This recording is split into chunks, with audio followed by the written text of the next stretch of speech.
Hot అంశాలపై debate news బెంచ్కి స్వాగతం. అకస్మాత్తుగా మళ్ళీ సినిమా రంగానికి సంబంధించిన కీలక పరిణామాలు చోటు చేసుకున్నాయి. మనం 5 రోజుల క్రితం మాట్లాడుకున్నాం చిట్టిబాబు గారితో ఒక ఇంటర్వ్యూలో. అందులో ప్రధానంగా ఈ సినిమా థియేటర్ల వాళ్ళ యొక్క బంద్ పిలుపు, దాని పరిణామం ఎట్లా ఉంటుంది అన్నటువంటిది ఒక 1 వీక్ బ్యాకే మాట్లాడుకున్నాం. వాళ్ళు సమ్మెకి పిలుపునిచ్చినటువంటి సందర్భంలో అప్పుడే చిట్టిబాబు గారు చెప్పారు, తర్వాత ఇందులో మళ్ళీ ఏదో ఒక సినిమా పేరుతో ఇష్యూ అవ్వకుండా ఇది ఒక సమస్య పరిష్కారం కావాల్సిన అవసరం ఉందని. అయితే అప్పట్లో ఎవరు పట్టించుకోలేదు. కానీ గత వారం రోజుల నుండి జరుగుతున్న పరిణామాలు చూసాం. ఏదైతే హరిహర వీరమల్లుని దెబ్బ కొట్టడానికే ఈ కుట్ర, ఆ నలుగురు చేశారు అన్నటువంటి ఆరోపణలతో జనసేన కార్యకర్తలు, పవన్ కళ్యాణ్ అభిమానులు పెద్ద ఎత్తున ట్రోల్ చేయడం, దానికి స్పందించినటువంటి కందులు దుర్గేష్ హోంశాఖ ద్వారా విచారణకి ఆదేశించడం, అసలు ఆ నలుగురు ఎవరు తేల్చండి అని. ఈలోపుగా రంగంలోకి దిగినటువంటి పవన్ కళ్యాణ్ నాకు రిటర్న్ గిఫ్ట్ ఇచ్చినందుకు థ్యాంక్స్ అంటూ ఇకపైన డైరెక్ట్ యాక్సెస్ ఉండదు అని తేల్చి చెప్పడం, ఆ తర్వాత అసలు ఈ థియేటర్లు వీటి రాజకీయం ఏంటి, వీటి కథ ఏంటో తేల్చమని చెప్పి ఆదేశించడం. తాజాగా జరుగుతున్న పరిణామాలు సినిమా థియేటర్ల మీద రైడ్స్ నడుస్తున్నాయి. రెండో పక్కన ఇకపైన డిస్ట్రిబ్యూటర్లు కానీ ఇదే ఎవరైతే నిర్మాతలు ఇలాగ మధ్య మార్గంలో అడ్డదారిలో కాకుండా త్రూ ఫిల్మ్ ఛాంబర్ ద్వారా వస్తే మాత్రమే టికెట్ల రేట్ల పెంపుకి సంబంధించిన నిర్ణయం తీసుకుంటామని ప్రకటించడం మరొక కీలకమైనటువంటి అంశం. ఈలోపుగా అసలు ఈ వ్యవహారాల్లో ఆ నలుగురిలో నేను లేనంటూ అల్లు అరవింద్, దిల్ రాజు లాంటి వాళ్ళు మాట్లాడటం, చివరికి అసలు జనసేనకి సంబంధించినటువంటి సత్యనారాయణ అనేటటువంటి వ్యక్తే ఏది తూర్పుగోదావరి జిల్లాకు సంబంధించినటువంటి ఎగ్జిబిటర్ల అసోసియేషన్ హెడ్, అతనే ఇదంతా క్రియేట్ చేశాడు అని చెప్పడం, తాజాగా అతన్ని పార్టీ సస్పెండ్ చేయడం కూడా జరిగింది. అయితే ఇదంతా దిల్ రాజు కుట్ర, అసలు వాళ్ళ సోదరుడు శిరీష్ రెడ్డి కోసం ఈ కథ అంతా నడిపించాడు. ఆ నలుగురు అంటే అల్లు అరవింద్ లేడు కానీ దిల్ రాజు, శిరీష్ రెడ్డి, అట్లాగే సురేష్ బాబు, నారంగ్, ఈ నలుగురు ఉన్నారు అన్నటువంటి పాయింట్ ఆయన ఆరోపణ చేస్తున్నటువంటి పరిస్థితి. అసలు ఓవరాల్గా ఈ పరిణామాలను ఎలా చూడాలి, ఇక్కడతో ముగుస్తుందా, ఇది సాగుతుందా, ఈ అంశానికి సంబంధించి మాట్లాడేందుకు ప్రస్తుతం మనతో పాటు ఉన్నారు ఎగ్జిబిటరు, డిస్ట్రిబ్యూటరు, సినీ నిర్మాత అయినటువంటి చిట్టిబాబు గారు. నమస్తే అండి. ఈ పరిణామాలను ఎలా చూడాలి? ఇది ఇప్పుడు ఏంటంటే ఈ కుట్ర పవన్ కళ్యాణ్ సినిమాని ఆపడం కోసం కుట్ర అని ఒక హంగామా చేశారు. తీరా చూస్తే ఆ కుట్ర ఎవరో కాదు, వాళ్ళ మనిషే చేశారు, వాళ్ళ పార్టీ. ఇది ఆ సినిమాకి ఏదో హడావిడి తెచ్చుకోవడం కోసం ఎప్పటికప్పుడు అంటే మీరు చూస్తూ ఉంటే గతంలో కూడా పవన్ కళ్యాణ్ సినిమా రిలీజ్ అంటే మిగతా ఎందరు హీరోల సినిమాలో ఏ రిలీజ్ అవుతూ ఉంటాయి, ఎప్పుడు ఏ కాంట్రవర్సీ రాదు. పవన్ కళ్యాణ్ సినిమా అంటే మాత్రం ఏదో ఒక కాంట్రవర్సీ, వాళ్లే గిల్లి వాళ్లే జోలపాటు పాడంటే చూడండి, వాళ్లే గిల్లారు, వాళ్ళ ఎవరు బ్యాన్ థియేటర్ ఆపాలల్లా సమస్య చర్చించుకుంటున్నారు. సమస్య చర్చిస్తూ ఉంటే గబుక్కున ఆయన సత్యనారాయణ వేసి అసలు ఈ సమస్య పరిష్కారం మన థియేటర్లు బంద్ చేస్తేనే అని ఆయన అన్నారు. ఎవరు ఆ మనిషి? పవన్ కళ్యాణ్ పార్టీ అంటే వీళ్ళే అంటారు, వీళ్ళే గెలుస్తారు. మళ్ళీ మా సినిమాను ఆపడం కోసమని వీళ్ళే అంటారు. హై డ్రామా తప్పితే మరొకటి కాదు. క్లియర్ గా తేటతలం అయిపోతుంది కదా. ఇప్పుడు దిల్ రాజు అనే మాట అంటారు. దిల్ రాజు ఆ సినిమాకి హరిహర దిల్ రాజు రిలీజ్ చేస్తారు. తను అంటే డిస్ట్రిబ్యూటర్ తను డిస్ట్రిబ్యూటర్ గా ఉన్న సినిమాని ఆపుకుని తను నష్టపోతాడా? కానీ వింటానికి కూడా వింతగా ఉంటుంది కదా. ఎవరైనా ఆపితే తనకు సంబంధం లేదనుకోండి, సపోజ్ సంబంధం లేదు, దిల్ రాజుకి ఏం సంబంధం లేదు, లేదే దిల్ రాజు ఆ సినిమాని డిస్ట్రిబ్యూట్ చేస్తున్నాడు, తనెందుకు తను వ్యాపారం చేస్తూ సినిమాని ఆపేస్తూ నష్టపోతాడు ఎవడన్నా? తన ఇంటి మీద తను రాయేసుకుంటాడు ఎవడన్నా? ఈ అసలు విషయం వేరు, అసలు కథ వేరు. ఆయన్ని కలవలేదు, ఆయన కలవట్లేదు, ఆయన ఏదో పొలమాలతోటి ముచ్చెత్తలేదు ఇండస్ట్రీలో. నేను ఇండస్ట్రీ వెళ్ళి మంచిగా అయ్యాను, ఉప ముఖ్యమంత్రి, నాకేదో నన్ను పైకి ఎత్తలేదు అనేది ఒక భావం లోపల ఉంటాయి. అది ఉండబట్టి అలా చేస్తున్నాడు. అంటే ఇదే మనిషి ఎందుకు అంటున్నానంటే అన్నమాట, ఇదే మనిషి, ఇదే పవన్ కళ్యాణ్ గతంలో కొడాలి నాని ఒక మాట మాట్లాడారు. సంవత్సరం అయింది జగన్ గారు అధికారంలోకి వచ్చి, ఒక్క సినిమా వాళ్ళు కూడా వచ్చి ఆయనకు ఒక బుక్కి కానీ ఇది కానీ కలవలేదు. అప్పుడు కొడాలి నాని కలవలేదు, వాళ్ళు ఎట్లా రప్పించుకోవాలో మాకు తెలుసు కొడాలి నాని. అప్పుడు పవన్ కళ్యాణ్ ఏమన్నాడు? అదే సందర్భం ఇదే నోరు అప్పుడేముందంటే బ్లాక్మెయిల్ చేస్తారా ప్రొడ్యూసర్ని, మిమ్మల్ని కలవాలని డిమాండ్ చేస్తారా? వాళ్ళు ఏదో వాళ్ళ ప్రైవేట్ పెట్టుకుంటూ నడుపుతారు ప్రొడ్యూసర్లు అనేవాళ్ళు. వాళ్ళని మిమ్మల్ని ప్రభుత్వానికి వాళ్ళకి సంబంధం ఏంటి, ఎందుకు మిమ్మల్ని కలవాలి వాళ్ళు, బ్లాక్మెయిల్ చేస్తున్నారా డామ్ డూమ్ గారు? ఇప్పుడు ఆ మాట అన్న అదే నోరుతోటి ఇప్పుడు మమ్మల్ని కలవలేదు, సీఎం చంద్రబాబు గారిని కలవలేదు అని. చంద్రబాబు కత్తికి లేని దురద కందిపేట, కన్నకు లేని దురద కత్తిపేటకి. చంద్రబాబు ఏనాడు 14 ఏళ్ళు సీఎంగా చేశాడు, సినిమా వాళ్ళతో అందరితో పరిచయాలు. ఆయన ఫోన్ చేసి డైరెక్ట్ గా పిలుస్తాడు కావాలంటే, ఏళ్ళు కలిసినా ఆయన కొత్తగా ఏనాడు సినిమా వాళ్ళు నన్ను కలవలేదు అని ఆ మాట ఆయన 14 ఏళ్ళు ఏనాడు అన్న. ఆయన కలవలేదని ఈయన అంటాడండి బాబు. ఆయన అంటే ఆయన కలిస్తే ఆటోమేటిక్గా ఈయన కలుస్తారు కనుక నన్ను కలవట్లేదు అంటే అసహ్యంగా ఉంటుందని ఆయన కలవట్లేదని మాట్లాడుతున్నారు. ఈయన అర్థం కావట్లేదు, అసలు విపరీతంగా ఉంది. ఆయన కలవలేదని ఈయన మాట్లాడటం ఏంటి? చంద్రబాబు తెలీదా? చంద్రబాబు సినిమా పెట్టిందా? ఆయన కొత్త రాజకీయాలకి సీఎం కొత్త సినిమా వాళ్ళు ఏమి కలవలేదని ఆయన కలవలేదు అని అనరు. ఫోన్ చేసి మురళీమోహన్కో ఎవరికో ఫోన్ చేసి కొత్త టీం రమ్మనండి అని చెప్పి చెప్తాడు ఆయన కావాలంటే. అలాంటి పనులు చేస్తాడు. వీళ్ళగా నన్ను కలవలేదని అడుగుతున్నాడు. ఆ మాట అన్నాడనే కదా జగన్ని ఆయన అంటమే కదా మాలాంటి వాళ్ళు కూడా తిట్టాం. జగన్కి ఇంత ప్రభుత్వానికి కొడాలని అంటే ఖండించాలి, కానీ హట్టార మాటలు సినిమా వాళ్ళని బ్లాక్మెయిల్ చేసి ఎలా తప్పించుకోవాలో మాకు తెలుసని ఈ మాటలు అంటారని అలాంటి వాళ్ళు కూడా ఖండించారు కదా. అదే మాట ఈయనంటే ఇదంతా ఒక డైవర్షన్ పాలిటిక్స్. అంటే ఇప్పుడు పవన్ కళ్యాణ్ ప్రజలు ఎక్కడికక్కడ నిలదీస్తున్నారు, నిందిస్తున్నారు. ఆయన నువ్వు ఏదో సినిమా నీ మాటలు నమ్మావు, ఆవేశాలు చూసాం, ఏదో అనుకున్నావు, నువ్వేదో చేస్తా నేనున్నాను అన్నావు, నాది బాధ్యత అన్నావు, ఆడపిల్ల తీగ వాస్తే తల తీగితే ఆ లెవెల్లో చట్టాలు తీసుకొస్తాను అన్నావు. ఎక్కడ నాయన నువ్వు తిరుపతిలో దళితమ్మని రేపు చేస్తే ఎక్కడ ఉన్నావు పవన్ కళ్యాణ్ నువ్వు? నీ పిఠాపురంలో దళితుల్ని బహిష్కరిస్తే ఒక అమ్మాయి చదువుకుంటూ వీధి దీపాల కింద చదువుతూ ఉంటే ఎక్కడ ఉన్నావు పవన్ కళ్యాణ్ నువ్వు? ఆడపిల్లకి మన కడపలో ఆడపిల్ల మీద జరుగుతూ ఉంటే ఎక్కడ ఉన్నావు? మాట్లాడి ఒక్క మాటకు కట్టుబడి ఉన్నావా? ఒక్క మాటకి ఎక్కడ వాలంటీర్స్ నాది బాధ్యత అన్నావు కదా, ఎక్కడ వాలంటీర్ బతుకు ఏమైంది? 6 హామీలు నేను సంవత్సరంలోపు అన్ని వచ్చిన 3 నెలల్లోపు అన్ని ఊరిని నాది నేనున్నాను తమ్ము అని అన్నావు కదా, ఎక్కడ ఫీజు రీంబర్స్మెంట్ పిల్లలది ఎక్కడ? పిల్లలకి నిరుద్యోగ భృతి ఎక్కడ? 18 ఏళ్ళు వచ్చిన అమ్మాయికి 1500 అన్నావు ఎక్కడా? ఇంట్లో ఎంతమంది ఉంటే అంతమందికి 15 లక్షలు అన్నావు ఎక్కడా? ఫ్రీ బస్ అన్నావు ఎక్కడా? ఫ్రీ గ్యాస్ అని 1700 కట్టండి తర్వాత రీఇంబర్స్మెంట్ చేస్తామంటే ఇది ఫ్రీ అంటారా? ఇవన్నీ అడుగుతున్నారు. ఎక్కడ 32,000 అమ్మాయిలు మిస్ అయిపోయారన్నావు, అది పచ్చి అబద్ధం పార్లమెంట్ లో చెప్పారు, దానికి సమాధానం ఎక్కడ? ఇదన్నావు 25 టన్నుల గంజాయి ఆంధ్ర రాష్ట్రాన్ని గంజాయి స్థావరంగా చేస్తారని ఆంధ్ర రాష్ట్రం బరువు ఇచ్చావే, అది గంజాయి కాదు నాయన, అది డ్రై రైస్ అని వాళ్ళ సిబిఐ రిపోర్ట్ నీ గవర్నమెంట్ వచ్చినాక కదా, ఈ సమాధానం ఏంటి? ఇట్లా ప్రజలు ఎక్కడికక్కడ ఈయన ఒక మాట అంటే నువ్వు అసలు హిందువా క్రిస్టియన్వా, నువ్వు కులాలు ఇవ్వంటావు, మళ్ళీ కాపుల రాష్ట్రం మీద ప్రేమ లేకపోయినా కులం మీద ప్రేమ నాకు ఓట్లేయండి నేను సీఎం అవుతానంటావు, ఒక కుటుంబ రాజకీయాలు వద్దంటావు, ఎమ్మెల్సీ సీట్ వస్తే నీ అన్నయ్యకి ఇచ్చుకోవాలంటావు. ఏమిటి నీ తతంగం ఏంటి? నీ మాటలు ఏంటి? నిలకడలేని ఈ మాటలు ఏంటి? నిజాయితీ నీతి నీ వ్యవహారం ఏంటి? ప్రజలు ఎక్కడెక్కడ నిలదీస్తారు. ఎక్కడ ఉద్యోగాల విషయంలో మన ఉద్యోగాలు ధర్నా కొత్త స్టూడెంట్స్ అందరూ వాళ్ళ ఉద్యోగాలు ఏ రూల్స్ మార్చి చేశారు, దానికి ఆ రోజు వెళ్తాంటే పారిపోకపోవాలని బ్యానర్.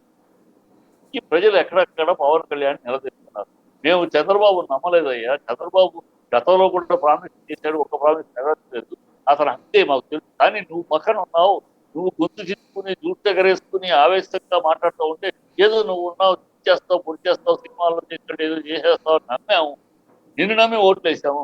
నువ్వు ఇవాళ ఏంటి ఇలా చంద్రబాబు కన్నా దారుణంగా యూటర్న్లు చేస్తున్నావు, చంద్రబాబు కన్నా గట్టిగా అబద్ధాలు ఆడుతున్నావు, చంద్రబాబు కన్నా మనసు పెడుతున్నావు. ప్రజలు ఎక్కడెక్కడ నిలదీస్తున్నారు. సో ఈయన పేరు బదనామైపోతారు. ఈయన ప్రజలు అందుకని డైవర్షన్ పాటు ఆయన నుంచి అది డైవర్ట్ చేయడానికి ఏదో సినిమా ఫీల్డ్ మీద సార్ సాయి గారు నేను చిన్నప్పటి నుంచి చూస్తున్నాను. ఎంతో మంది సినిమా వాళ్ళు వచ్చారు సార్. జగ్గయ్య గారి కాడ నుంచి, శారద గారి కాడ నుంచి, మా నాన్నగారి లాంటి కాడ నుంచి, సత్యనారాయణ గారు అవ్వచ్చు, కృష్ణరాజు గారు అవ్వచ్చు, జమున గారు అవ్వచ్చు, కృష్ణ గారు అవ్వచ్చు, రామారావు గారు అవ్వచ్చు, సినిమా ఫీల్డ్ చాలా మంది వచ్చారు. సత్యనారాయణ గారు అవ్వచ్చు, వీళ్ళందరూ సినిమా ఫీల్డ్ వచ్చారు. కానీ సార్ ఇన్ని సంవత్సరాలు చిన్నప్పుడు చూస్తున్నాను, సినిమా నుంచి వచ్చిన రాజకీయం వేరు సినిమా. రాజకీయాన్ని సినిమాని ఎప్పుడు కలపలేదు, ఎప్పుడు కలపల. రామారావు ఆయన కూడా రాజకీయ వేదిక మీద రాజకీయం మాట్లాడాడు, సినిమా ఫంక్షన్ మీద వస్తే సినిమానే అలాగే వీళ్ళందరూ కృష్ణరాజు గారు కంటెస్ట్ అయినప్పుడు కూడా ఆయన రాజకీయం వేదికే రాజకీయం, సినిమా వచ్చినప్పుడు సినిమా సినిమాని దీన్ని ఎప్పుడు కలపల. అందుకని ఇలాంటి రక్తం మేము ఎప్పుడు ఫస్ట్ టైం ఈ పవన్ కళ్యాణ్ అనే వ్యక్తి రాజకీయాల్లో ఫస్ట్ టైం సినిమా ఫంక్షన్ లో రాజకీయాలు మాట్లాడటం, రాజకీయ ఫంక్షన్ లో సినిమాల గురించి మాట్లాడటం, ఈ సినిమాలని రాజకీయాలని మిళితం చేసి ఒక రచ్చ అట్మాస్ఫియర్ ఈయన వచ్చినాక ఈ పెద్ద మనిషి వచ్చినాకే తయారు. అంతవరకు రాజకీయాలు ఎలక్షన్ అప్పుడు రాజకీయాలు, తర్వాత ఎవరు అభిమానం ఉన్నవాళ్ళు ఆ పార్టీకి వెళ్ళేవాళ్ళు చేసేవారు. బట్ సినిమా ఫీల్డ్ సినిమా కుటుంబం సినిమాగానే ఉంటుంది. కృష్ణ గారు కాంగ్రెస్ చేస్తూ ఉంటే, సత్యనారాయణ గారు తెలుగుదేశానికి చేస్తుంటే, ఇంకొకళ్ళతో అందరూ కలిసి సినిమాలు చేసేవాళ్ళు సార్. సినిమాలో అప్పుడు షూటింగ్లో సినిమానే, రాజకీయాలు లేవు, రాజకీయాలు ఉండేవి కావు. అందరూ కలిసి సినిమా ఫీల్డ్ వేరు, రాజకీయాలు వెళ్ళినప్పుడు ఇది కాస్త ఇప్పుడు మొత్తం అసలు మాట వెళ్తే రాజకీయం సినిమాని కలిపేసి ఈ పుణ్యమాని ఈయన పుణ్యమాని అది రెండు అల్లరి పెద్దానికి రచ్చ ఇంతవరకు ఎప్పుడు లేదు. ఈ మహానుభావుడు రాజకీయాలకు ఎంటైనాకే ఇలాంటి దౌర్భాగ్యమైన పరిస్థితి లేదు. అంటే ఇక్కడ అనేది ఏంటంటే పర్టికులర్గా హరిహర వీరమల్లుని దృష్టిలో పెట్టుకుని అదేదో సితారా ఫిలిమ్స్ తర్వాతన ఈ ఇంకోటి ఏదో కొత్తగా వచ్చినటువంటిది ఉందట కదా, ఏదో ఈ కొత్త సినిమాలన్నీ కూడా పెద్ద సినిమాలన్నీ తీస్తున్నటువంటిది మైత్రి మూవీ మేకర్స్, వీళ్ళిద్దరికీ ఈ సినిమా ఇవ్వడానికి ప్రిపేర్ అవుతుంటే దిల్ రాజు వాళ్ళిద్దరిని చెడగొట్టడం కోసం, తను లాక్కోవడం కోసం ఈ కుట్ర పన్నాడు అన్నటువంటిది ప్రధానమైనటువంటి అభియోగం. అదేనండి, ఆయనే కుట్ర పన్నితే సత్యనారాయణ మరి దిల్ రాజు మనిషా లేకపోతే జనసేన? అతని పేరు వాడాడని కదా సత్యనారాయణ చెప్తుంది. ఏంటి శిరీష్ అన్నాడు అసలు ఆ మొక్క వాళ్ళ బ్రదరు, దిల్ రాజు వాళ్ళ బ్రదరు అని వీడియో చూపించారు. వీడియోలో సత్యనారాయణ ఈ డిస్కషన్ జరుగుతూ ఉండగా, ఈ పరిష్కారం చెప్తూ ఉండగా, ఈ పరిష్కారం ఒకటే సినిమా థియేటర్లు చేస్తే పరిష్కారం అన్నాడు. అక్కడ నుంచే స్టార్ట్ అయింది అక్కడ నుంచే. ఆయన ఎవడు అనమన్నాడు అంటే, దిల్ రాజు అనమంటే జనసేన నాయకుడు అనేస్తాడు. అంటే అది శిరీష్ రెడ్డి అన్నాడు అంటున్నారు అతను సత్యనారాయణ. ఇప్పుడు తప్పుకుంటాను, దొరికినాక దొంగ ఆయన ఇచ్చాడు, నేను తాళం తెరిచాను కానీ తాళం ఆయన అంటాడు. దొరికి నీ కుట్ర బయటపడిపోయింది. ఇది ఒక డ్రామా. వాళ్ళ సినిమాని వాళ్ళు హైప్ చేసుకోవచ్చు, హైప్ చేసుకుంటే సినిమాని బదనాం చేయడం, సినిమా ఫీల్డ్ని బదనాం చేయడం, సినిమా ఫీల్డ్కి చాలా వార్నింగ్ లేని రిటర్న్ గిఫ్ట్ అంటాడు. రిటర్న్ గిఫ్ట్ మీకు ఏమి ఇవ్వాలి సినిమా ఫీల్డ్? మీరు ఇవ్వాలి ప్రజలకు, మీరు కదా. అంటే ఈయన సినిమా ఫీల్డ్ అంతా జగన్ ఏడిపించి అవమానించి హింసిస్తే ఆ అవమానాల నుంచి కాపాడి ఇవాళ రోజున ఒక మంచి ప్రభుత్వాన్ని ఇస్తే ఇప్పుడు తనని ఆదరించడం, తమ ప్రభుత్వాన్ని ప్రేమించడం మానేసి చివరికి తనకే దెబ్బ కొట్టేటటువంటి ప్రయత్నం చేశారు. అలాంటి రిటర్న్ గిఫ్ట్ ఇచ్చారు అన్నది కదా ఇప్పుడు పవన్ కళ్యాణ్ ఒక గాలి సోది వ్యాఖ్య సార్. ఎందుకంటే సార్ ఏమి జగన్ అవమానించాడంటే, ఏదో మీకు కుదిరింది ఛానల్స్ మీరు పెట్టుకుని వాయించేసారు తప్పితే ఏమి ఇచ్చి వాయించే. చిరంజీవి వస్తే ఇంటికి వస్తే బయటకు తీసుకుని లోపలికి తీసుకెళ్ళి డైనింగ్ టేబుల్ కూర్చోబెట్టి వాళ్ళ భారతి వడ్డిస్తే టిఫిన్ పెడితే మళ్ళీ బయటదాకా తీసుకు అది అదే సీఎం ఆఫీస్కి వెళ్ళినప్పుడు, సీఎం ఆఫీస్ అనేది ప్రోటోకాల్ సార్. సీఎం ఆఫీస్కి governors, other state chief minister, chief justice వీళ్ళు తప్పితే మిగతా ఎవరైనా గేట్ దగ్గరికి. ఇవాళ పవన్ కళ్యాణ్ కర్ణాటక చీఫ్ పట్టణంకి వెళ్ళాడు, నేరుగా పోర్టులోకి వెళ్ళాడా, బయట దిగి నడిచి వెళ్ళాడు. పిఎంను కలవడానికి ఢిల్లీ వెళ్తున్నా, నేరుగా కారు పోర్టులోకి వెళ్ళినా బయట దిగి నడిచి వెళ్ళాలి.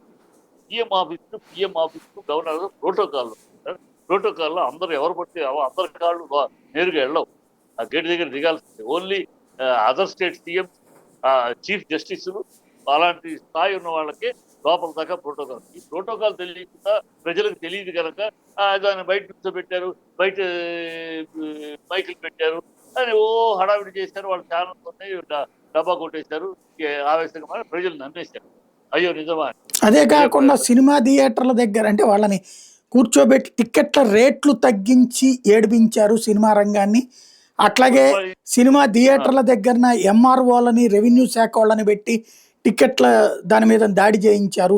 అలాగే అవమానించారు, ఏడిపించారని కదా. అది ఇప్పుడు ఈయన టికెట్ తగ్గించాలి ఎందుకంటాడు? టికెట్ తగ్గించద్దు, ప్రజలు చెప్తారు. మీరే టికెట్ తగ్గిస్తారన్నప్పుడు టికెట్ తగ్గించాలని ఇండస్ట్రీ అడుగుతారు. చేస్తే తగ్గించకపోతే ఆడియన్స్ రావట్లేదు థియేటర్‌కి. రేట్లు పెరిగిపోయి జేబు తడుముకోవాల్సి వస్తుంది. కనుక 3 క్లాసులు కావాలి. టికెట్ల రేట్లు తగ్గాలి అని ప్రభుత్వం ఎప్పటి నుంచో అడుగుతున్నాం. ఆ కోరికను మన్నించి జగన్ తగ్గించాడు. ఆ తగ్గించిన విషయంలో 1, 2 తప్పులు జరిగి ఉండొచ్చు. ఆ తప్పులు మీరు ఇప్పుడు అధికారులు వచ్చారు. ఆ తప్పులు సరిదిద్ది రేట్లు తగ్గించండి. ఎంతసేపు ఇంకా ఆనాడు పెద్ద ప్రభుత్వం జగను ఈ జపమని అన్నాడండి బాబు. మీరు వచ్చే సంవత్సరం అయిపోయింది కదా, మీరు చెయ్యండి. ఇప్పుడు ఆనాడు జరిగింది ఏదో అది మరి రూ. 5 టికెట్ అన్నారు తప్పు. అందరూ ఖండించి రూ. 5 టికెట్ ఏంటి అని, అది తప్పు జరిగింది, అది సరిదిద్దండి. ఎంఆర్ఓలు చెకింగ్ చేశారు. కాదండి, మీరు థియేటర్ ఆడియన్స్ రావడానికి రేట్లు తగ్గించాలి, 2 క్లాసులు ఉండాలి అని అడుగుతున్నాం ఎప్పటి నుంచో. అది వచ్చేసి ఒక లెవెల్ కన్సిడర్ చేసి జగన్ ప్రభుత్వం రేటు తగ్గించే ప్రయోగం చేసింది. దాన్ని మీరు వ్యతిరేకించారు. అది కాదు, దానివల్ల ఇది అవుతుంది, అది అవుతుంది అన్నారు. ఇప్పుడు మరి ప్రజలకు ఆమోదయోగ్యమైన పని మీరు చెయ్యండి, రేటు తగ్గించి చూపించండి.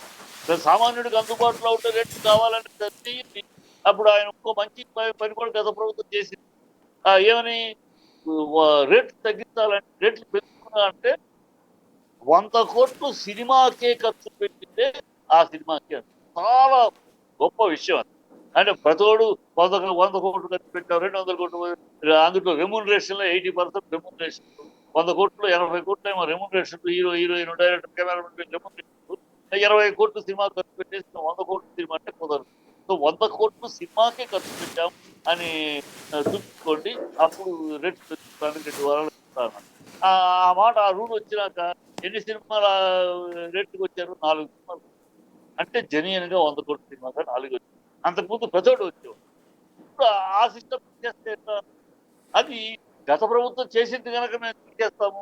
ఈ రాజకీయం కరెక్ట్ కాదు. అంటే ఇక్కడ అభిమానుల కోరిక కానీ సినిమా రంగం కోరిక కానీ అట్లాగా లిమిటేషన్ లేకుండా 100 కోట్లు అంటే రెమ్యునరేషన్తో సహా కలిపి చేసిన మొత్తం 100 కోట్లు, లేదా అసలు డబ్బులతో సంబంధం లే, సినిమా పెద్దోళ్ళు ఉన్నారు లేకపోతే అది పెద్దది అని నిర్మాతలు కనుక వచ్చి అడిగితే టికెట్ రేట్లు పెంచుకోవడానికి పర్మిషన్ ఇచ్చేసింది ఈ ప్రభుత్వం వచ్చినప్పటి నుంచి. ఎవరు అడిగినా అవును. సరే పర్మిషన్ ఇస్తానే వచ్చింది. అదే అది ప్రజలు కోరుకుంటున్నారు, అదే అభిమానులు కోరుకుంటున్నారు, అదే సినీ రంగం బాగని కదా ఇక్కడ అసలు వాదన. అదే ఈ వాదన తప్పుడు వాదన అంటున్నారు. ఫ్యాన్స్ ఎవరండి బాబు? డబ్బులు పెట్టే నిర్మాత, డిస్ట్రిబ్యూట్ చేసి ఎగ్జిబిటర్, రిలీజ్ చేసే ఎగ్జిబిటర్ ఫ్యాన్స్ కోరుకుంటారు. ఫ్యాన్స్ కోరిక కాదు కదండి. ఇప్పుడు ఇండస్ట్రీ అంతా ఈ ఫ్యాన్స్ ఎవరండి? ఫ్యాన్స్ ఏ సినిమాని ఆడిస్తారండి? మొదటి 2 షోలు అయితే ఏ ఫ్యాన్ లేడండి. వాళ్ళంతా ఆ ఫ్యాన్స్ అంతా గత రోజులై సినిమా బాగాలేకపోయినా కూడా ఆ హీరో గారి అభిమానులు సినిమా నడిపిస్తారు. గతంలో మీరు చూస్తారు, 90 రోజుల తర్వాత సినిమా తీసేస్తా ఉంటే ఫ్యాన్స్ ఆడిస్తున్నారు 10 రోజులు వాళ్ళు డబ్బులు పెట్టి. ఆ రోజు లేదు కూడా, మొదటి షో బాగా లేకపోతే రెండో షోకి రావట్ల ఫ్యాన్స్. ఫ్యాన్స్ కోరిక డబ్బులు పెట్టి సినిమాలు తీసి సామాన్య ప్రేక్షకుడికి ఉన్న ఎంటర్టైన్మెంట్ అందుబాటులో తీసుకురావాలి. మా మా కోరిక, మా ఇండస్ట్రీ యొక్క లక్ష్యం ఆడియన్స్ ఎక్కువ రావాలి. ఇప్పుడు ఆడియన్స్ తగ్గిపోయారు, ఆడియన్స్ రేట్లు పెరగబడి తగ్గారు. రేట్లు పెంచేటప్పటికి ఆడియన్స్ చాలా అయిపోతున్నారు. సో ఆ రేట్లు తగ్గించి ఒక స్ట్రీమ్ లైన్ చేసి గతంలో లాగా 3 క్లాసులు పెంచి సోఫా పైన డ్రెస్ సర్కిల్ 3 ఉంటే ఒక పైన అవ్వకపోయినా కింద ఫుల్ అవుతుంది, సినిమా రన్ అవుతుంది. ఇవన్నీ ఆలోచించి గతంలో ఏ బాగున్నాయో అవి తీసుకుందాం మళ్ళీ వెనక్కి, బాగా లేని వదిలేస్తుందా ముందుకెళ్ళాలి. దాన్ని ఆ లెక్కలో ఆలోచించాలి. ఆడియన్స్ ఇవాళ సినిమా అనేది సామాన్య డబ్బులు ఉన్నవాడిది కాదు సార్. సినిమా డబ్బులున్నాడు డ్రెస్ సర్కిల్కి వచ్చి చూసేవాడు ఎప్పుడో బాగుంటుంది చూస్తాడు, లేకపోతే ఇంట్లో చూస్తారు సార్. మన సినిమా ఆడియన్స్ రిక్షా వాడు, ఆటో డ్రైవరు, కూలీ వినాలి చేసేవాడు, కన్స్ట్రక్షన్ ఏరియాలో పనిచేసేవాడు, హమాలీలు, వీళ్ళు సార్. వీళ్ళు రోజు పొద్దున్నుంచి కష్టపడి 800 700 కూలి తీసుకుని దాంట్లో ఒక 100 రూపాయలు వాడు సినిమా ఖర్చు పెడతాడు. రోజు చూస్తాడు సినిమా సార్ వాడు. వాడు సినిమా ప్రేమికుడు. రోజు చూస్తాడు సినిమా. మళ్ళీ మళ్ళీ చూస్తాడు వాడు సినిమా. ఆ వాళ్ళని పోగొట్టుకున్నాం. ఆ వాళ్ళని మనం రెట్లు పెంచడం వల్ల అసలు సినిమా ప్రేక్షకులు దేవుళ్ళు అనేవాళ్ళు వాళ్ళని పోగొట్టుకున్న ఆ దేవుళ్ళని మళ్ళీ తీసుకోవాలి. దానికి మార్గాలు అవి మనం అడుగుతున్నాం. దానికి చిత్తశుద్ధి చెయ్యండి. అంతేగాని గత ప్రభుత్వం జగన్ ఈ చెప్పాలంటే ప్రజలు జగన్ చేసిన దాంట్లో ఓకే తప్పులు ఉన్నాయి సర్ది మీరు చెయ్యండి. సామాన్య ప్రజలకు అంతే పద్ధతులు థియేటర్ టికెట్ చేయండి. ఎవడు కాదు చేయండి సంతోషం. అంతేగాని గత ప్రభుత్వం ఆయన ఇంత పెట్టాడు తహసీల్దార్ ఎన్నాళ్ళు చెప్తారు ఈ కథలు? ఎన్నాళ్ళు చెప్తారు? చెప్పి వచ్చేసారు అధికారంలోకి.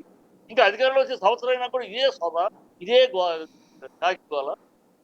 దగ్గొచ్చినా జగనం, తుమ్మొచ్చినా జగనం. ఏ దేనికైనా హద్దు ఉండాలి. జగన్ పేరు చెప్పుకుని బతికేద్దాం. జగన్ వైపు చూపించేసి మన బాధ్యత తప్పించుకుందాం. ఈ డ్రామాలు ఆపాలి సార్. అంటే ఇక్కడ కరెక్ట్ దిల్ కాదు. రాజు తర్వాత సునీల్ నారంగు, అల్లు అరవింద్, సురేష్ బాబు వీళ్ళ చేతుల్లో సినిమా థియేటర్లు ఆ, ఉన్నాయి, లేదా సినిమాకి సంబంధించిన సక్సెస్ ఆర్ ఫెయిల్యూర్ వీళ్ళు శాసిస్తున్నారు చిన్న సినిమాల్ని అన్నటువంటిది నిజమంటారా కాదంటారా? కాదండి, ఇప్పుడు చిన్న సినిమాలు శాసించడం వాళ్ళు కాస్త థియేటర్ రెంట్ సార్. ఇప్పుడు బాగున్నాయి. ఇప్పుడు ఏంటి ఎందుకు రెంట్ తగ్గించాలి? ఇప్పుడు సమస్య ఏంటంటే సార్, సురేష్ కానీ వాళ్ళు కూడా థియేటర్లు పర్సంటేజ్ రావడానికి ఒప్పుకున్నారు. వాళ్ళు కూడా మీటింగ్ వచ్చారు. వాళ్ళు ప్రొడ్యూసర్లు ఎగ్జిబిటర్లు కూడా. కానీ వాళ్ళలో ఇద్దరు ఉన్నారు. ప్రొడ్యూసర్ కంపెనీ ఒప్పుకోవట్లేదు. కాదు ఇక్కడ క్లాష్ ఏంటంటే సాయి గారు చిన్నది క్లారిటీ ఎందుకు వచ్చింది ఈ క్లాష్? చిన్న సినిమాలు పర్సంటేజ్ ఆడితే వస్తాయి. రెండో వారం రెంట్ అనేటప్పుడు రెండో వారం వచ్చేటప్పటికి కొంచెం డౌన్ అవుతుంది. డౌన్ అయ్యాక అంత రెంట్ కట్టుకునే స్థాయిలో జరుగుతున్నాం. సో బాగున్న సినిమా కూడా రెండో వారం తీయాలి. అదే పెద్ద సినిమాలు ఆడతారు. పెద్ద సినిమాలు ఎన్ని ఉంటాయి సార్? 20 ఉంటాయి సంవత్సరానికి. 52 వారాలు 20 సినిమాలు కదా. కనుక వాళ్ళకి మధ్యలో చిన్న సినిమాలు కావాలంటే చిన్న సినిమాలు రెంట్ కట్టుకోలేము పర్సెంటేజ్. ఈ కన్ఫ్యూజన్ వద్దు. అసలు టోటల్ గా పర్సెంటేజ్కి వెళ్ళిపోతే గతంలో 5 ఏళ్ల క్రితం మనకు పర్సెంటేజ్ ఉన్నారు. అదే పర్సెంటేజ్ కావాలంటే పెద్ద స్టార్ సినిమాలకి ఒక పర్సెంటేజ్ ఎక్కువ ఇద్దాం. 35-65 కాదు, వాళ్ళకి 70-35 తీసుకుంటాం కావాలంటే. ఆ పద్ధతులు వెళ్దామని వచ్చి డిస్కషన్. అది కూడా ఎందుకు వచ్చింది? మొన్న సినిమా రిలీజ్ అయిన ఒక సినిమా మొదటి వారం రెంట్ వసూలు చేశారు. రెంట్ అని రిలీజ్ చేశారు. రెండో వారం అది తగ్గింది. తగ్గగానే రెంట్ కాదు పర్సెంటేజ్. అక్కడ ప్రొడ్యూసర్స్కి తేడా. అదేంటయ్యా అంటే ఫస్ట్ వారం ఏమో ఫుల్ కలెక్షన్ మాకు జస్ట్ రెంట్ ఇచ్చేసేసి మీరు మిగతా తినేస్తారా? రెండో వారం ఎప్పుడైతే మీ కలెక్షన్ తగ్గిందో అప్పుడు రెంట్ ఇవ్వము పర్సెంటేజ్ అంటారు. అంటే మీ కన్వీనియంట్ అన్ని మీరు వచ్చిందంతా మీరు దోచుకోవడానికి మేము నిలబడాలా? అక్కడ వచ్చారు. అయితే టోటల్ గా పర్సెంటేజ్ చేద్దాం అనేది వచ్చారు. ఇది వాస్తవం, నిజం. దీంట్లో తెలుసుకోవాల్సింది ఎవరు తెలుసుకోవాలి? ప్రభుత్వం చేయగలిగింది. దీంట్లో డిస్ట్రిబ్యూటర్, ఎగ్జిక్యూటర్, ప్రొడ్యూసర్ 3 వింకులు కూర్చొని చాంబర్లో కూర్చొని నువ్వెంత తక్కాలి, నేనెంత ఎక్కాలి అనేది తెలుసుకోవాలి. మీరు ప్రొడ్యూసర్ అడిగేదాంట్లో నేను ఇంత కష్టపడి ఇంకోటేంటి ప్రొడ్యూసర్ డిస్ట్రిబ్యూటర్ తేడా. ప్రొడ్యూసర్ ఏమంటున్నాడు? నీ సినిమా నీ థియేటరు ఎంత కలెక్షన్ మామూలుగా ఫుల్ హౌస్ అయితే ఆ కలెక్షన్ లో పర్సెంటేజ్ ఓకే డన్. ఎగ్జిబిటర్ ఏమడుతున్నాడు? ఓకే ఆ కలెక్షన్ నువ్వు ఎక్కువ రేట్లు పెట్టి అమ్ముతున్నావు కదా. నా థియేటర్ 200 రూపాయల టికెట్ నువ్వు 600, 500, 700 అమ్ముతున్నావు కదా. కానీ దాంట్లో కూడా నాకు షేర్ కావాలి. ప్రొడ్యూసర్ ఏమంటాడు? నేనేదో కష్టపడి ఎక్కువ డబ్బులు ఖర్చు పెట్టి కోట్లు ఖర్చు పెట్టి నేనేదో చేసుకుని రెంట్ పెట్టుకుంటే దాంట్లో నీకు షేర్ ఎందుకయ్యా? నీ థియేటర్ రెంట్ వరకు నీకు ఎంత వస్తుందో దాని ప్రకారం అంతేగాని నేను ఎక్స్ట్రా పెట్టి ఇక్కడ నా థియేటర్ని బట్టి నువ్వు ఎక్స్ట్రా రేట్ పెట్టి అమ్ముకున్నా నాకు షేర్ కావాలని ఎక్స్పెక్ట్ అంటే నీకేం సంబంధం? నేను డబ్బు నీకు ఇచ్చేది ఇస్తున్నాను. నీ ఫుల్ హౌస్ అయితే ఎంత వస్తుందో దానికి నీకు పర్సంటేజ్ నీకు వచ్చేస్తుంది. ఎక్కువ నేను అమ్ముకునే దాని మీద నీకు నా థియేటర్లోనే కదా నువ్వు అమ్ముకున్నావు వాడు. ఇలాంటివన్నీ ఏంటి తెలుసుకోవాల్సి మాట్లాడుకోవాలి. ఎవరికి ఏంటి, ఎవరి బెనిఫిట్, ఎవరి లాభం ఏంటి చూడాలి. ఈ క్లాష్ ఇది ఎక్కడికో ఏదో ఆ సినిమా ఆపడానికి ఆ సినిమా 4 సినిమాలు ఉన్నాయి కదా! ఒక సినిమా అనే కాదు. దీంట్లో 4 సినిమాలు అంతకన్నా ఈ సినిమా కన్నా కూడా కాస్ట్లీ సినిమా. ఈ సినిమా కన్నా ఎక్స్‌పెక్టెడ్ సినిమాలు ఉన్నాయి. ఆ ఒక్క సినిమాని గురించి ఆలోచించరు సరే. ఇప్పుడున్న పరిస్థితి. ఒక్క సినిమాని టార్గెట్ చేసి ఎవడికి లాభం? పవన్ కళ్యాణ్ సినిమా ఆగితే ఎవడికి లాభం? ఆగకపోతే ఎవడికి నష్టం? ఒక సినిమాల గురించి కాదు. టోటల్ ఇండస్ట్రీ సమస్య. పర్సెంటేజ్ తీసుకొస్తేనే ఇండస్ట్రీ బాగుపడుతుంది. చిన్న సినిమాలు ఉంటాయి. చిన్న సినిమాలు 200 సినిమాలు తీస్తున్న 200 సినిమాలే ఇండస్ట్రీకి చుట్టూ పెడుతోంది. 24 క్రాఫ్ట్ వాళ్ళకి assistant makeup man, assistant costumer, production bye, డ్రైవర్లు ఈ బాబుకు 24 క్రాఫ్ట్‌కి పుట్టు పెడుతున్నది ఈ 200 సినిమాలే. ఆ 20 పెద్ద సినిమాలు వాళ్ళ వాళ్ళ సంస్థలకే గాని మిగతా 24 క్రాఫ్ట్ అందరికీ నిరంతరం పని ఉండదు. ఈ 200 సినిమాలు ఉంటేనే వా వీళ్ళందరికీ పని. ఆ 200 సినిమాలు వాళ్ళ ఫ్యాషన్ కొద్దీ వస్తున్నారు. వాళ్ళు సంపాదిస్తారో లేదో పోగొట్టుకుంటారో తెలీదు గానీ వీళ్ళందరికీ ఉద్యోగాలు ఇస్తున్నారు, పనిస్తున్నారు. సో ఆ చిన్న సినిమాలను బతికించుకోవాలి. బతికించుకుంటే ఇండస్ట్రీ బతుకుతుంది. ఇండస్ట్రీ బతికితే అందరూ బతుకుతారు అనేది ఒక విధానం, అనేది ఒక నినాదం. ఎప్పటినుంచో చేస్తా ఉన్నాం. అది ఎప్పటికప్పుడు ఈ పెద్ద పెద్ద పెద్ద సోకాల్డ్ పెద్ద ప్రొడ్యూసర్లు కష్టపడతారు. ఎగ్జిబిటర్లు కూడా పెద్ద సినిమాలకి వాళ్ళ ఎందుకంటే వీళ్ళకి పెద్ద సినిమాలు అనేప్పటికీ థియేటర్‌కి స్టాండ్ బిజీ, ఆహ్, సైకిల్ స్టాండ్ బిజీ అన్నిట్ల మీద ఆదాయం. చిన్న సినిమాలైతే అంత రాదు. కనుక వాళ్ళు చిన్న సినిమాల కోరికల కన్నా మొదటి నుంచి ఎప్పటి నుంచి చిన్న సినిమాల కోరికలను పక్కన పెట్టి, పెద్ద సినిమాల కోరికలనే మన్నిస్తూ వచ్చింది గత ప్రభుత్వం. ఈ ఈ ఇది ఇప్పుడు గతంలో చంద్రబాబు అదే చేశారు. చంద్రబాబు దగ్గర కూడా ఈ ప్రపోజల్స్ ఎప్పటినుంచో ఉన్నాయి. ఎప్పటినుంచో నాయనా చిన్న సినిమాలు 12 వారాలు ప్రతి ఇయర్ చిన్న సినిమాలకి ఇవ్వాలి. ఆహ్, బ ఈ ఈ రకరకాల మార్కెట్ మున్సిపల్ టెండర్స్‌లో 300 సీట్లు థియేటర్ కట్టడానికి పర్మిషన్ ఇవ్వాలి. ఇట్లా రకరకాల ప్రపోజల్స్ చిన్న సినిమాలను బతికించడానికి అనేక మార్గాలు చెప్తా ఉన్నాం. ఎప్పుడు కూడా ప్రపోజల్ ఎళ్తే చూస్తారు. అలాగే అలాగే చేద్దామంటారు. తర్వాత ఈ పెద్ద తలకాయలు ఎళ్తాయి.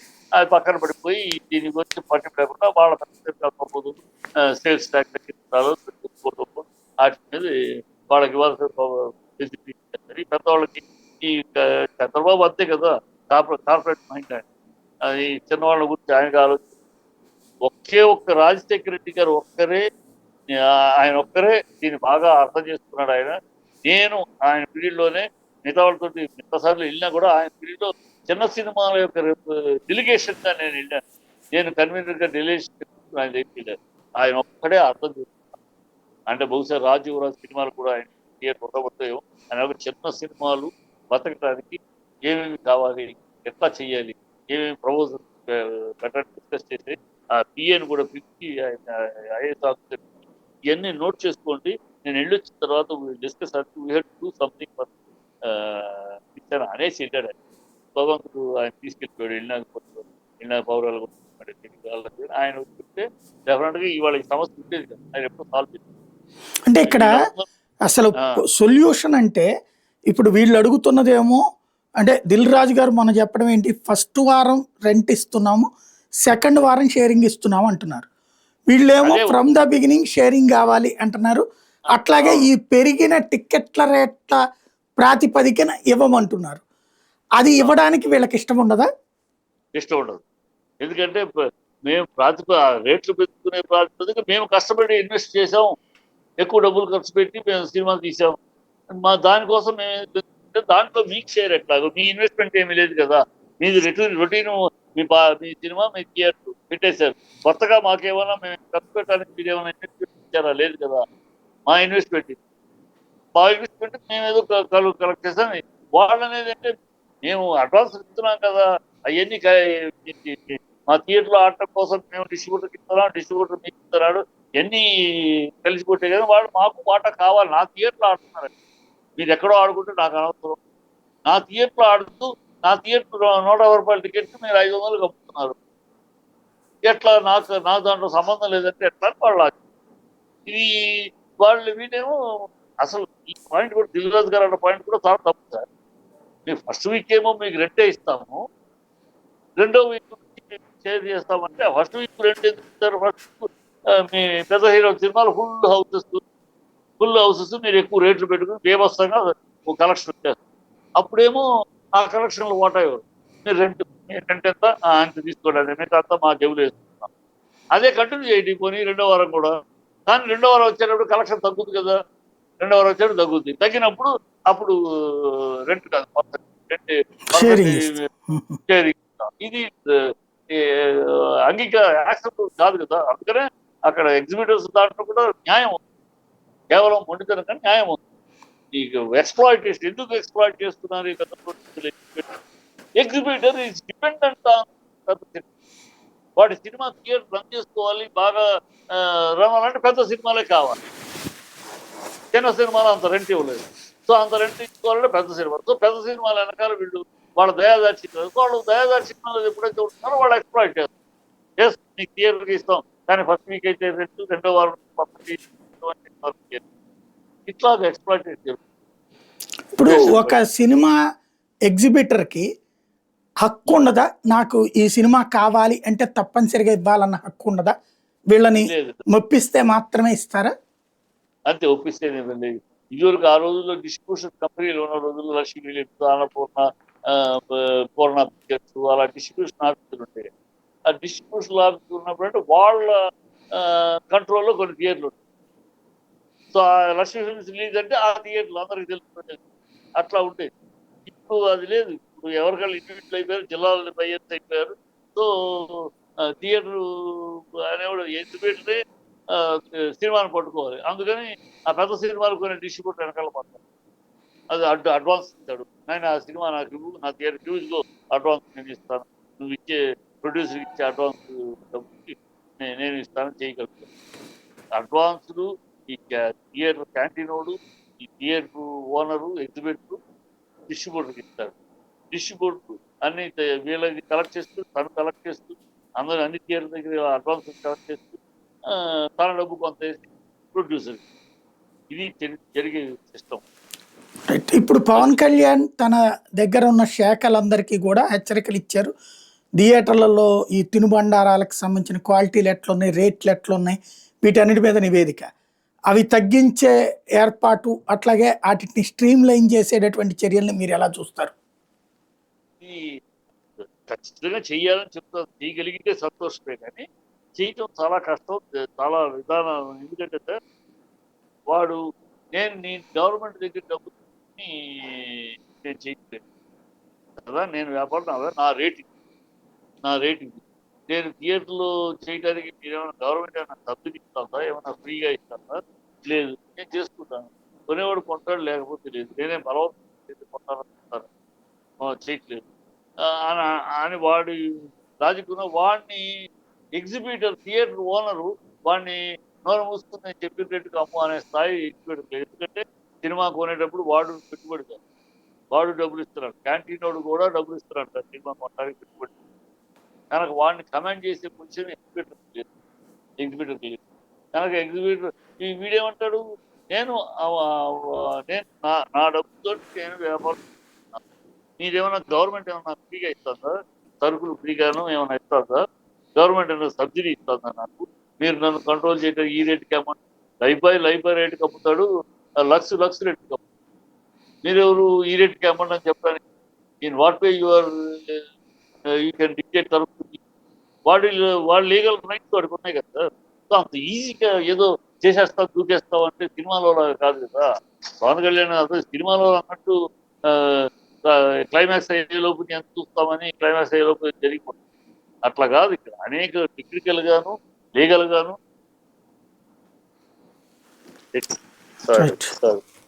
టెక్నికల్ గాను లీగల్ గాను అనేక ఉన్నాయి. అవన్నీ సాల్వ్ చేయాలి. సాల్వ్ చేయలేక ఇన్నాళ్ళుగా ఈ కంప్లైంట్ ఇవాళ కొత్తదా సార్? థియేటర్లు మెయింటెనెన్స్, ఫుడ్ మెయింటెనెన్స్ అని ఇవాళ కొత్త ప్రపోజల్ కాదు. 15-20 సంవత్సరాలుగా ప్రతిసారి ప్రపోజల్ పెడతాను, చూడాలి. అది అప్పుడప్పుడు ఒక 2 రోజులు హడావిడి జరుగుతుంది. 2 రోజులు ఏదో వాడు రేటు తగ్గించి పెడతారు. తర్వాత ఐటమ్ ఉండదు అంతే. ఏ ఐటమ్ కాస్ట్ అంటే ఆ ఐటమ్ ఉండదు. ఈ ప్రేక్షకులకి కావాలంటే పాప్కార్న్ దొరకదు. రైట్. ఫైనల్ గా ఇప్పుడు పవన్ కళ్యాణ్ గారు ఒక పాయింట్ చెప్పారు, ఇక పైన డైరెక్ట్ యాక్సెస్ ఎవరికి ఉండదు, త్రూ ఫిలిం ఛాంబర్ ద్వారా నిర్మాతలు అప్రోచ్ అవ్వాల్సిందే ప్రభుత్వాన్ని అని. దాని ఇంపాక్ట్ ఎలా ఉంటుంది? దాన్ని ఆయన ఏ దృష్టితో అన్నాడో, ఏమి అచీవ్ చేయడానికి ఆ మాట అన్నాడు నాకు అర్థం కాదు. దానివల్ల ఎలాంటి అచీవ్మెంట్, ఎలాంటి ఇప్పుడు అసలు నేను 300 కోట్లు పెట్టి నేను నాకు కావాల్సిన అడిగే హక్కు, అర్హత, యోగ్యత నాకు లేదు. మీరు అడగడం లేదు. వాళ్ళెవరో చెప్పాల్సిందే. ఎట్లా నాకు అర్థం కాదు. ఎట్లా అవుతుంది? నేను 300 కోట్లు సినిమా తీశాను. నాకు అర్థం. నేను నాకు అయ్యే ఈ కావాలి, ఈ ఫెసిలిటీ కావాలని నేను ప్రభుత్వాన్ని అడుగుతున్నాను. నువ్వు అడగడానికి లేదు. నువ్వు కష్టపెట్టద్దు, డబ్బులు పెట్టద్దు, నీ డబ్బు ఇవ్వద్దు. నువ్వు అడగడానికి లేదు. నీ తరపున ఎవడో అడగాలి, నువ్వు వాడిని వెళ్ళి అడుక్కోవాలి. అంటే నేను 300 కోట్లు కూడా సినిమా తీసి నేను ప్రభుత్వాన్ని అడగమని వీళ్ళని అడుక్కోవాలి. ఏమన్నా అసలు అంటే ఒక సిస్టమ్ లోకి తీసుకురావడం అంటున్నారు. త్రూ ఫిల్మ్ ఛాంబర్ అనే ఒక సిస్టమ్, అదొక రెస్పాన్సిబిలిటీ అన్నటువంటి. ఫిలిం ఛాంబర్ లో ప్రొడ్యూసర్ కౌన్సిల్ ఉంది, ఎగ్జిక్యూటివ్ కౌన్సిల్ ఉంది, డిస్ట్రిబ్యూటర్ కౌన్సిల్ ఉంది, స్టూడియో ఓనర్స్. అది ఛాంబర్ పని చేస్తుంది. దాని పని చేస్తుంది. వాడు పవన్ కళ్యాణ్ గారికి పుట్టడానికి ముందు 30 ఏళ్ల క్రితం ఛాంబర్ అనేక సమస్యలు అన్ని ఛాంబర్ చూసుకునే అంటే సమస్య. ఇప్పుడు దానికి గౌరవం తెచ్చినట్టు అవుతుందిగా. ఇప్పుడు నిర్మాత వాళ్ళ దగ్గరికి వెళ్తాడు, అప్పుడు వాళ్ళు వచ్చి గవర్నమెంట్ కి చెప్తారు, ప్రపోజ్ చేస్తారు. ఛాంబర్ కి లేని గౌరవం దీనివల్ల వస్తుంది. అనవసరం ఛాంబర్ లేని ఛాంబర్ దానికి ఇది ప్రొడ్యూసర్ ఎంతమంది నెలలో సంవత్సరంలో 10 మంది కూడా రారు. నిజంగా 100 కాదు. ఏదో ఉన్నాయి నా ప్రోత్సహించి ఏదో ఒకటి చెప్పాలని, ఏదో చేయాలని. దీనివల్ల ఏం ప్రయోజనం? దీనివల్ల ఇంపాక్ట్ ఏంటి? అంటే ఇట్లాగా రాకుండా పోవడానికి కారణం దానికి పవర్స్ లేవని. ఇప్పుడు ఇట్లా త్రూ స్ట్రీమ్ లైన్ అంటే ఇకపైన ఆ వ్యవస్థలన్నీ సవ్యంగా పనిచేసి ఒకవేళ నిర్మాతలకి ఈ గొడవలు ఏమన్నా వస్తే ఛాంబర్ లోనే పరిష్కరిస్తారు కదా. అప్పుడు ఆ సమస్యలన్నీ ఛాంబర్ లోనే పరిష్కరిస్తున్నాం సార్. వాళ్ళు వీళ్ళేం చేయలేదు సార్. ప్రభుత్వం ఏమి ఈ సమస్యను పరిష్కరించలేదు. ఇవాళ మా ఛాంబర్ లో మా ఇంటి సమస్య ఇది. మా నలుగురు అన్నదమ్ములు కూర్చొని మాట్లాడుకోవాలి. ఆస్తి తగాదా వస్తే నలుగురు గ్రామంలో పెద్దలు ఎలా కూర్చుంటారో అట్లాగే ఇది సమస్య వచ్చినప్పుడు మా ఎగ్జిక్యూటివ్స్, మా యొక్క డిస్ట్రిబ్యూటర్స్, మా యొక్క నిర్మాతలు, మా యొక్క స్టూడియో, మా సెక్టర్స్, ఆ ఛాంబర్ లో అన్ని విభాగాలు ఉన్నాయి. అన్ని విభాగాలు కూర్చొని చర్చించుకుని నువ్వెక్కడ తగ్గాలి, నేను ఎక్కడ తగ్గాలి మాట్లాడుకుని చేసుకోవాలి. ప్రభుత్వం ఏమి చేయలేదు. ప్రభుత్వం ఏదైనా డిస్ట్రిబ్యూటర్ని ఈ సినిమాను కొనాల్సిందే డిక్టేట్ చేయగలదా, లేకపోతే థియేటర్ని ఈ సినిమాను వాడాల్సిందే డిక్టేట్ చేయగలదా? ఎక్కడ ఈ ప్రభుత్వానికి ఏ అధికారం ఉందా? నువ్వు ఈ సినిమా కొను అని ఒకరిని అడగడానికి కానీ, ఈ సినిమా ఆడు అని ఒక థియేటర్ చెప్పడానికి ప్రభుత్వానికి ఏం అధికారం? ఏ అధికారంతో చెప్పండి?